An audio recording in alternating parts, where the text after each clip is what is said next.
Hello everyone.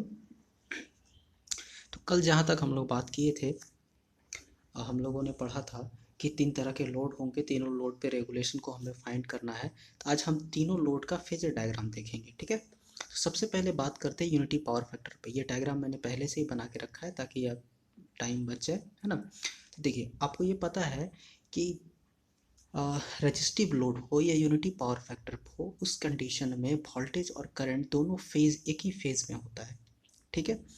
तो यहाँ पे देख रहे होंगे एक ही लाइन में करंट भी है और वोल्टेज भी है। ऐसा इसलिए क्योंकि यूनिटी पावर फैक्टर में दोनों का वोल्टेज और करंट के बीच का जो फेज डिफरेंस होता है वो 0 डिग्री होता है, इसीलिए दोनों फेज में है। और हमेशा हम करंट को ही रेफरेंस मानते हैं, ठीक है। लेकिन यहाँ पर हम लोग डायग्राम को इजी बनाने के लिए, फेजर डायग्राम को इजी बनाने के लिए, लुक वाइज और समझने के लिए हम लोग वोल्टेज को रेफरेंस लेंगे, ठीक है।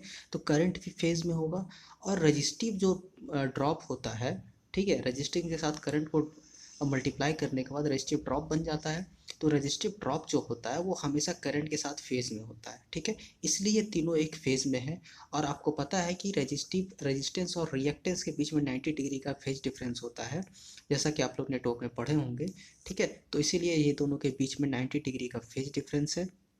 ये इम्पिडेंस है और ये फाइनल वोल्टेज। ये यूनिटी पावर फैक्टर का फेजर डायग्राम है। अब आते हैं लैगिंग पावर फैक्टर पे। लैगिंग पावर फैक्टर पे तो वोल्टेज को मैंने रेफरेंस लिया है, ठीक है। तो करंट क्या करता है, लैग करता है, वोल्टेज लीड करता है। तो कुछ एंगल से लेकर, ये प्योरली इंडक्टिव लोड रहता अगर, तो ये 90 डिग्री से लैग करता। लेकिन प्योरली इंडक्टिव लोड तो है नहीं क्योंकि यहाँ पर रेजिस्टेंस भी है, ठीक है। इसलिए कुछ ना कुछ लैग करेगा। अब ये एंगल फाई कितना होगा, ये डिपेंड करता है रेजिस्टेंस और रिएक्टेंस के वैल्यू पे, ठीक है। तो करंट जो है वो लैग कर रहा है, ठीक है, by some angle. This phi two is called power factor angle. यही फाई टू जो है पावर फैक्टर एंगल है, ठीक है। अच्छा, अब देखिए, आपको पहले जब ये यहाँ पर भी बताए थे, ठीक है, कि रेजिस्टेंस जो होता है, रजिस्टिव ड्रॉप जो होता है वो करंट के साथ फेज में होता है। तो देखिए ये दोनों पैरेलल है ना। इसका मतलब है कि ये दोनों फेज में होगा, ठीक है। इसके साथ रिएक्टेंस जो है 90 डिग्री का एंगल बनाएगा। उसके बाद ये इम्पिडेंस और ये फाइनल वोल्टेज है जो इंड्यूस्ड ईएमएफ है। उसी तरह लीडिंग लोड की जब बात करते हैं तो वोल्टेज को हम लोग रेफरेंस लिए, करंट जो है लीड करेगा बाय सम एंगल फाई। ये पूरा एंगल फाई है, ठीक है।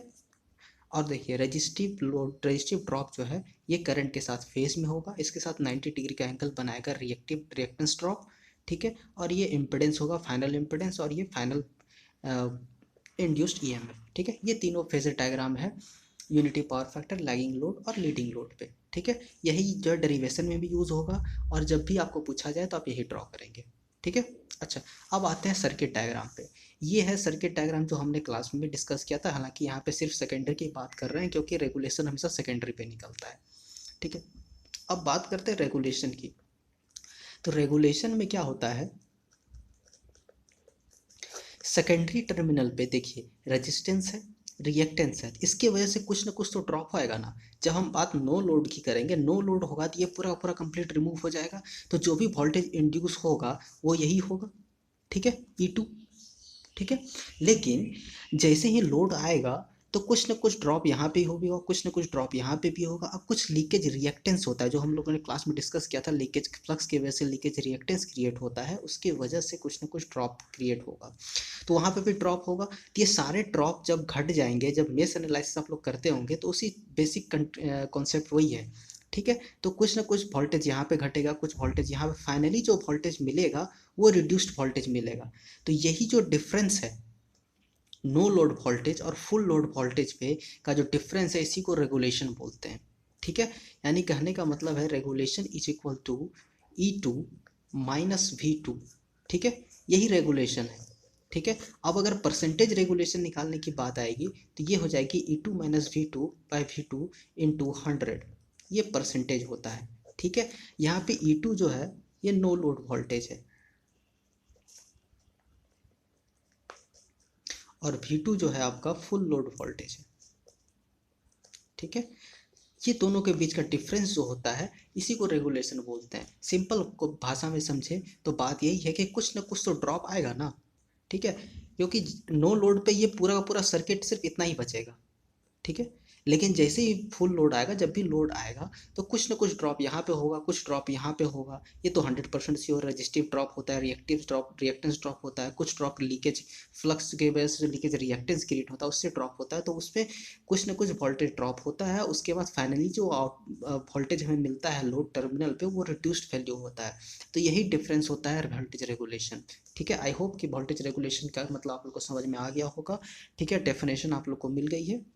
ठीक है, अब हम लोग बात करेंगे regulation eight unity power factor पे।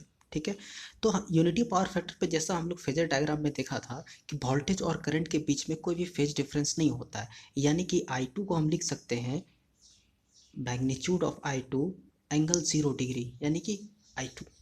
ठीक है, ये एंगल होगा।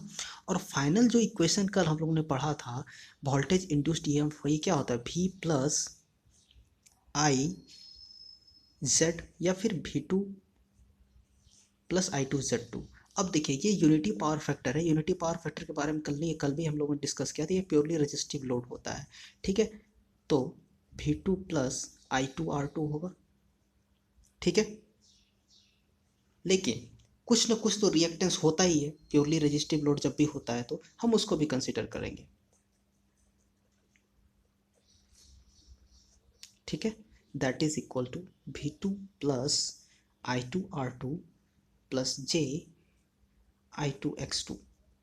ठीक है, तो फाइनली जो मेरा रेगुलेशन का जो वैल्यू आएगा, सॉरी फाइनली जो मेरा वोल्टेज आएगा, टोटल फाइनल वोल्टेज ये होगा E2 अंडर रूट, अगर इसका हम मैग्नीट्यूड निकालें तो ये हो जाएगा V2 प्लस I2R2 का स्क्वायर प्लस I2X2 का स्क्वायर। ये मेरा E2 का वैल्यू निकल गया। अब अगर रेगुलेशन निकालना होगा तो सिंपल सी बात है, अगर हमें रेगुलेशन निकालनी होगी तो सिंपल सा है, E2 minus V2 by V2 into 100%। ये हो जाएगा यूनिटी पावर फैक्टर पे रेगुलेशन। ठीक है।